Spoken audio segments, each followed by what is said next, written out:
Gracias por asistir y por el interés. Hice un listado, más bien preparé una cosa que voy a leer para decirles cómo llegué al fútbol y luego lo que estoy haciendo. Entonces me voy a seguir y ya después… sí, despacio.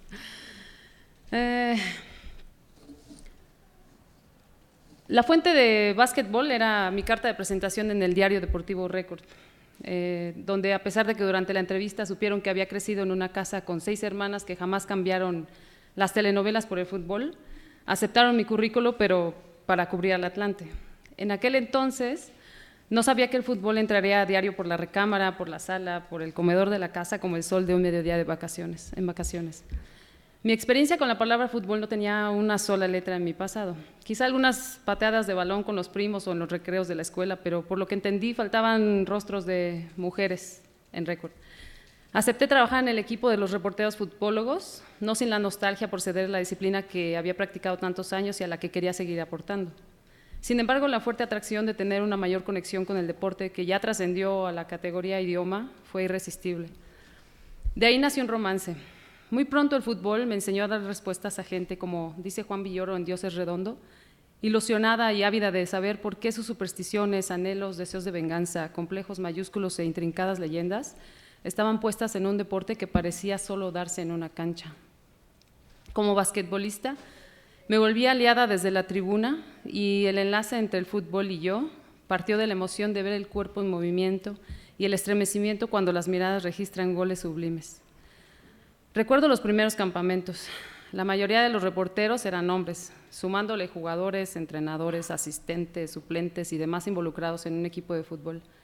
Con el ojo puesto en el jugador y otro en la nueva colega, cualquiera que fuera, no nada más yo, los reporteros lanzaban miradas de distintos tonos, lascivas, con aire de ahí viene otra groupie, ¿no? Una de esas aficionadas que trabajan para acercarse a un futbolista o a ver qué tanto funciona la carnada. La obligación de ver más fútbol se volvió entonces una prioridad, pues el cuestionamiento sobre mi conocimiento táctico tenía algo de razón, aunque no una razón de género. Por las noches la cabeza me daba vueltas, cansada de tantos datos, nombres, posiciones, resultados, fechas, etc. En efecto, comprendí por qué aquel deporte era capaz de detener al mundo con puros empeines prodigiosos. Me encanta Villoro.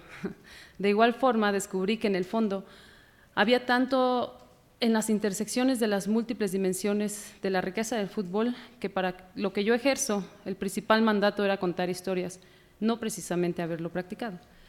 Siempre he pensado que es un malentendido que se crea que solo los que juegan fútbol son aptos para hablar del tema. Es como si nosotros los periodistas pensáramos lo mismo en el sentido opuesto. La primera nota con la que estrené una doble página en el periódico fue la de un jugador argentino que de ser sacerdote pasó a ser futbolista, pues con sotana y todo se dio cuenta de que su profesión, más que estar dentro de un atrio, estaba en un estadio. Supongo que su dilema no fue tan grande si pensamos que en ambos casos sería aplaudido por fanáticos. El Atlante era un equipo chico, no sé si tanto como ahora, pero tenía arraigo en el Distrito Federal y era la época del chamagol, Sebastián González, un jugador chileno que entendió bien cómo venderse en un país de más de 100 millones de habitantes, emulando los personajes de Roberto Gómez Bolaños, Chespirito, cada que metía un gol. Claro, el fútbol también es un show. Un día después del entrenamiento y con mucha pena, le pedí un autógrafo en la camiseta de un amigo que me había pedido el favor hacía unos meses. La respuesta del delantero estrella del equipo dejó claras mis suposiciones. ¿Y eso? ¿Por qué le va al Atlante?, me preguntó. ¿Qué mosca le picó?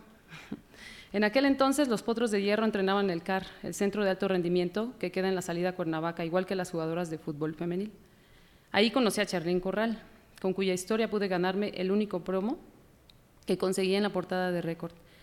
Ella tenía apenas 11 años y en un concurso de dominadas había levantado el balón 8,671 veces en 1 hora y 40 minutos. Un boleto directito a la Selección Nacional Femenil de Fútbol. Jorge, su papá, que también es un representante y entrenador, supo que el talento de su hija ya no cabía en la cancha de Andrea Soccer, donde comenzó a jugar. Necesitaba un estadio como el Azteca. Y así fue como descubrí el sentimiento que hoy me amarra al deporte femenil en general y al soccer femenil en particular. Para mí el fútbol es lo mismo si es jugado por hombres y por mujeres. Me da la cantidad de infancia que me regala el básquetbol, solo que durante muchos años ellas han contado con refuerzos sociales y publicitarios dominantes en su contra. En la casa su participación es aún marginal y tímida, En los comerciales de televisión durante torneos importantes son las que preparan la botana, sirven o simplemente son el adorno que acompaña al hombre a ver su partido. Es una guerra de sexos que lo único que provoca es la casi nula transmisión de partidos y ya ni hablar de un prime time o una sección especial en alguno de los distintos medios de comunicación. Hace casi 3 años, enganchada con el romance del fútbol, empecé a reportear por mi cuenta el deporte femenil para alimentar diosas olímpicas, mi disciplina de alto rendimiento. Sin remuneración todavía, el blog personal donde destaco la noble labor de las mujeres que abren camino en el deporte, tiene la intención de ser justamente ese espacio, aunque sea en redes sociales, desde una perspectiva de género y hablar de la representación femenina en el deporte. Fútbol, básquetbol, deporte amateur, boxeo, tenis, las mujeres que practican el alto rendimiento aún están representadas socialmente por los medios masivos de comunicación de manera estereotipada y en su contra. Como dice la doctoranda en Comunicación y Género por la UNAM, Ivette Pedraza, hay 3 puntos principales en los que las encasillan. 1, confinadas al rol doméstico. 2, transformadas en objeto estético. O 3, estigmatizadas con características varoniles. Pero ¿por qué hace casi 120 años la presencia de la mujer en los deportes irritaba tanto a los hombres? ¿Y por qué en la actualidad la balanza en los medios aún se inclina hacia la hegemonía masculina al destacar mayormente sus hazañas cotidianas? Daré un ejemplo.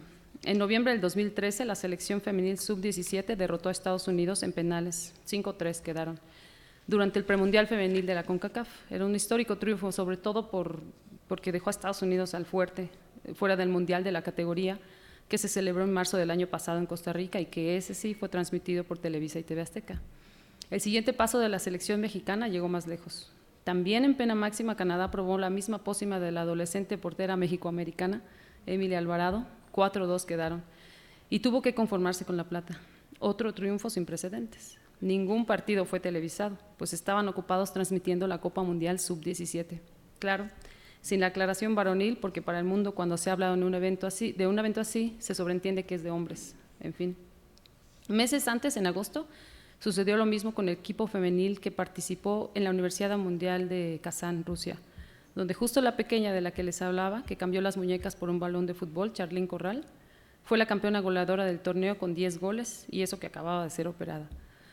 También en esta competencia la medalla de plata fue histórica, pero nuevamente solo los que nos abrimos espacios en las redes sociales, sumados a los pocos medios interesados, les dimos la justa dimensión. 2 noticias que hace 10 años se habrían perdido en los monopolios televisivos, hoy pueden rescatarse de esa manera. Es más, el fútbol femenil tiene menos cabida hoy en día en Récord que hace 10 años. Una amiga que aún trabaja ahí me confesó cuando le pregunté, ¿quién cubre fútbol femenil? Nadie. Para muchos directores y editores todavía la creencia de que a nadie le interesa o de que no vende es la misma, y mientras los patrocinadores solo se interesen por hombres futbolistas, pues así será. Una reportera de fútbol, al menos eso me dijeron cuando me avisaron de mi cambio a la sección de reportajes especiales en el 2006, debe explotar su presencia y así traer la mejor nota de fútbol que a veces los hombres no pueden conseguir. Aunque eso significara que jugadores como el exatlantista de Tepito, David Oteo, quisiera acariciarte la mano mientras le hacías preguntas, no, gracias. He ahí mi actual interés, hacer a las jugadoras visibles con difusión periodística, poner énfasis en la eliminación de estereotipos y ayudar a generar una alteración cultural. Sí, pienso en lo posible. Con esa intensidad llegué a Brasil el año pasado durante la Copa del Mundo, gracias a un reportaje y a la fundación alemana Discover Football, una organización que utiliza el fútbol como una herramienta de cambio social. Un grupo de 10 mujeres de distintos países como Irán, Camerún, Argentina, Australia, Nigeria, Uruguay, Estados Unidos, Brasil, y entre activistas, exfutbolistas y periodistas llevamos a cabo talleres, conferencias y una exhibición fotográfica en un evento donde, obvio, el 99.99% de la prensa estaba volcado con los hombres. El evento fue un poderoso intento con una discreta repercusión en medios como la BBC, Claro Sports y los medios locales. El fin fue retroalimentarnos y saber cuáles eran las barreras que las mujeres futbolistas en nuestros países se enfrentaban. Llegamos a una conclusión. Estas se presentan en distintas formas, pero todas tienen las mismas raíces. Ejemplo de lo anterior es el pasto artificial en el que se jugará la Copa Mundial Femenina. Caitlin Fisher es excapitana de la selección universitaria de Harvard, creadora del proyecto Guerreiras en Brasil y también pertenece a Discover Football, dijo en un artículo dedicado al tema: el pasto artificial es una superficie de segunda, O sea que ellas y su juego lo son. El mensaje de fondo es, ellas merecen menos. Para Caitlin es como decir que está bien que una mujer gane 70 pesos de los 100 que gana un hombre. Es un hecho que el pasto artificial es inseguro. Es otro hecho que los hombres no juegan ni han jugado en él en un evento oficial de clase mundial. El tema, por lo tanto, va más allá de un asunto deportivo y es un buen pretexto para reflexionar si estamos envueltas en una equidad sintética. A estas alturas me he dado cuenta de otra cosa. Soy activista. En el viaje a Brasil me comprometí a realizar una campaña similar en México. No tenía idea de cómo hacerlo, pero un año después las nubes desaparecieron y con la ayuda de colegas, energías y algunos pesos del patrocinador de mis sueños, o sea, mi esposo, para imprimir las fotografías de la exhibición, dieron como resultado lo que se llamó Real Ground, título relacionado al pasto sintético, de hecho, y en español Ganando Terreno, aliada a la Fundación nuevamente y por ende a cientos de mujeres que en el mundo buscan promover el fútbol femenil desde distintas trincheras. La fuerte convicción de que un mensaje tan poderoso y simbólico como el hecho de cruzar fronteras hacia tierra en México era un reto. Mi colega de la Duela y de la Universidad, Xochitl Sen, experta en organización de conferencias y doctoranda de la Facultad de Políticas y Sociales de la UNAM, caminó a mi lado. Juntas abrimos el espacio en nuestra querida facultad y en el IXU de Pachuca. Poco más de 500 personas, entre estudiantes e invitados, acudieron a las 2 mesas redondas. Mujeres como la investigadora Claudia Pedraza, la periodista Alejandra Benítez, las exfutbolistas Fabiola Vargas, Mónica González y Tere Campos, así como la reportera de ESPN que irá a la Copa Mundial Femenina, Katia Castorena, que por cierto terminó poniéndose la verde a la hora de la cascarita, la playera verde, crearon una combinación de voces que terminó en jugada. Juntas somos y estamos empoderadas. Ahí estuve detrás de todas, haciendo clic en cada uno de sus comentarios.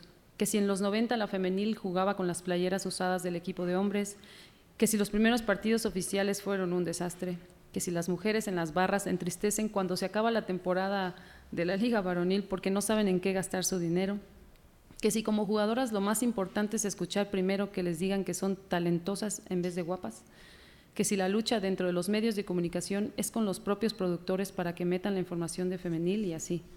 Temas que buscaron una conexión con los asistentes para concientizar y al mismo tiempo para construir un acercamiento a lo que podría llamarse siembra de semillas de cambio. Por algo se empieza y para ser la primera vez, la campaña promete. Para la segunda edición ya hay planes y esta vez los coseremos en Alemania, pero en esta ocasión no seremos 10, sino 100 mujeres que llevaremos materia prima caliente proveniente de todo el mundo. ¿Ya me creen que el fútbol femenil está ganando terreno? Ojalá que esta vez sea más fácil involucrar los apoyos de Federación, Instituto del Deporte, embajadas, etcétera. Por lo pronto, si ni las 11,000 niñas registradas en la Federación Mexicana de Fútbol o los 2 millones de mujeres que la FIFA dice juegan en México, sumados a los aficionados del balompié femenil, han sido pies suficientes para que la presente Copa Mundial Femenina sea transmitida en su totalidad por televisión abierta, es señal de que hay que seguir trabajando. Por supuesto, ha habido cambios. La playera patrocinada por Adidas fue la primera señal de que la federación quiere empezar a hacer su trabajo en cuanto a la construcción del Star System, yo así le llamo, femenil. La prueba está en que para entrevistar a las jugadoras hay que llamar a la gente de prensa y hacer cita, no sin antes contarles de qué trata. No sea que la vayan a regar y declaren cosas como no hay apoyos o no sé, motivo de un regaño seguro, porque poner el nombre en alto de la federación es la instrucción. Podría adelantarme incluso a decir que las jugadoras comenzarán a mandarnos con sus representantes, aparecer en comerciales de marcas refresqueras o pertenecer a tal o cual marca deportiva, lo cual ya sucede. Apenas intenté hacerle una nota a Charlín Corral con las 14 playeras que ha usado a lo largo de su carrera con la selección, pero como varias de ellas tenían el logo de Nike, tuvo que enseñarme las volteadas, tapando la palomita, pues. Otro tema con la playera fue el día de la presentación. Mientras Charlín Corral opinaba con un micrófono en mano, que muchas gracias, es que nosotras somos muy vanidosas y nos queremos ver bien. Al lado de mí estaba sentada una amiga y bueno, la respuesta de Charlín, que pareciera querer sumar puntos para convencer al principal jugador enemigo del fútbol femenil en México, o sea, el público de tendencia homonegativa. La amiga que estaba sentada al lado de mí, hoy editora general de mediotiempo.com, me mostraba en su cuenta de Twitter los comentarios de los seguidores del sitio en referencia a una columna que había escrito en apoyo a la femenil y le decían, vete a la cocina. El mismo expresidente de la FIFA, Sepp Blatter, dijo hace unos días, expresidente de la FIFA, El fútbol femenil debe venderse a sí mismo. Es un producto y un producto tiene que ser bueno. Y como Blatter era el padre del fútbol, ¿por qué no? Opinó también en el 2011 que las jugadoras deberían usar shorts más ajustados para que más gente las fuera a ver jugar. Así las cosas. La idea es que para allá vamos. Aunque me queda una duda, y no sé, a lo mejor ustedes también me ayudan a reflexionar. ¿A qué darle prioridad? ¿A que las jugadoras sean visibles o vendibles? Eso le pregunté a Charlín Corral, a Nayeli Rangel, quienes por cierto son el producto estrella de la selección, a las porteras Cecilia Santiago y a Pamela Tajonar. Aunque en una escala del 1 al 10 de ser visibles y del 1 al 10 de ser vendibles, la mayoría respondió que primero era lo primero para llegar a lo segundo. Hubo quien dijo sentirse en el número 8 de visible, como Ceci Santiago, pero dejó caer la cortina cuando le pregunté, ¿o sea que en la calle ya te reconocen? Bueno, si traigo el pants de la selección, sí. No sé si ustedes la conocen. A pesar de que la construcción del Star System femenil aún está en pañales, es un hecho de que cuando la industria del entretenimiento construye las imágenes de las futbolistas como estrellas mercancías del fútbol, los precios comenzarán a elevarse y por lo tanto alejarse del común aficionado. Por lo pronto la playera de Adidas cuesta 1,000 pesos, 999 pesos. Así que considero que en este momento parecería que se va en sentido opuesto a lo que se pretende, es decir, que la sociedad las conozca. Una cita del libro Fútbol desde la tribuna, pasiones y fantasías de Beatriz Vélez, que también pertenece a la campaña de Real Ground, explica en detalle. Y es que el valor comercial con que puede ser investido un jugador de alto nivel en la bolsa deportiva lo eleva a niveles tan inaccesibles para el olfato y el tacto, los sentidos de la cercanía del fanático cliente, que a este solo le queda la posibilidad de dosificadamente verlo. El organismo rector del fútbol mundial FIFA anunció la campaña llamada Live Your Goals, dedicada a animar a mujeres y niñas a jugar fútbol. En México, por primera ocasión, se hicieron acercamientos entre jugadoras y niñas que aman el fútbol, cuyo objetivo fue darles clínicas. El balón tocó red y se generó un espacio de creación de modelos de rol. Asimismo, la FIFA ha enviado ya el mandato de incluir a más mujeres en las federaciones de cada país, un hecho que de todas formas aún no cuaja. Pero ese es el camino. En el mundo hay 30 millones de jugadoras. De 16 equipos se pasó a 24 en la presente Copa Mundial Femenina, que busca superar la asistencia de los 845.711 aficionados que fueron a Alemania, así como de los 2.575 periodistas acreditados. Panini ya hizo la segunda edición del álbum femenil y la FIFA ya tiene en sus videojuegos a 16 selecciones del mundo femeniles disponibles para elegir, incluido México. Estas son solo otras señales que hablan del rumbo que toma el fútbol femenil. La meta está clara, solo creo que no debemos descuidar el fondo. Y los invito a que sigamos reflexionando tales cuestiones desde el ámbito al que pertenezcan, pues mientras más voces seamos, la estrecha brecha de las barreras que aún enfrentan las mujeres dentro del fútbol será cada vez menos perceptible. Muchas gracias. Me extendí un poquito, pero es que sí, había muchas cosas que estaba contar. Disminuyendo tu monto de papel, así que dije, ya solo 1 o 2 hojas. 17, me dijeron 15, me pasé 2. No, y además fue como muy grande ya tu introducción realmente al tema. Yo creo que tocaste muchísimos puntos en los cuales nosotros podemos entrar después. Yo estaba también investigando un poco la participación de mujeres en los gremios, así de funcionarias relacionado en todo el negocio del fútbol. Son 8% hoy de mujeres, con 92 de hombres. También en lo de fútbol femenil, así es negocio de hombres por el momento. Todavía. Ajá, todavía, pero sí agradezco también el toque optimista que nos das, que sí estás como dando ciertos desarrollos o avances que están un poco lentos, pero sí existen y yo creo que las hay. Ahorita vamos a ver cómo se desarrolla, tal vez en un FIFA diferente, una FIFA diferente. Quién sabe si esos escándalos de corrupción de algo sirven. Claro. Uno va a ver, ¿no?